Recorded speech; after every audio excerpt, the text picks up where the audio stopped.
Pourquoi le béret? Eh bien tout simplement parce que Jean-Baptiste Lafont décida un jour, sur ses racines basques qu'il avait un peu perdues à Paris, de nous faire jouer tous les 3/4 du Racing en portant des bérets à Saint-Léon. Qui, où et quand? Jean-Baptiste Lafont, Renaud Autier, Brett Gosper, Philippe Guillard, Éric Blanc et ma pomme. C'était à Bayonne, au fameux stade de Saint-Léon. Et c'était le 11 janvier 1987, qui est devenu une date mythique pour nous, puisque c'était la première facétie d'une longue série. Et ce match restera vraiment ancré dans nos mémoires. Celle-là, elle est incroyable, parce que c'est banalement l'entrée d'une équipe sur un terrain de rugby. Mais il faut savoir que quelques minutes avant, nous étions déjà venus respirer un peu l'atmosphère du stade de Saint-Léon. Et j'avais repéré au premier rang les 4 ou 5 petits Basques appuyés sur leur canne, avec un béret vissé sur la tête.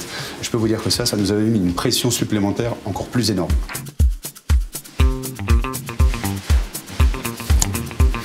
Cette photo est intéressante parce qu'elle me fait penser de par sa couleur noir et blanc, me fait penser aux attaquants du siècle dernier. Il faut savoir que les joueurs avaient le droit de jouer avec des bérets basques et les Basques ne s'en privaient pas, notamment les grands attaquants comme Beotegui. Et l'histoire dit qu'un jour, un de ces attaquants aurait lancé son béret à la place du ballon de rugby en envoyant le défenseur dans les choux. L'attaquant aurait marqué l'essai et ce jour-là, la fédération aurait décidé d'interdire le port des bérets sur les terrains de rugby. Triste, non?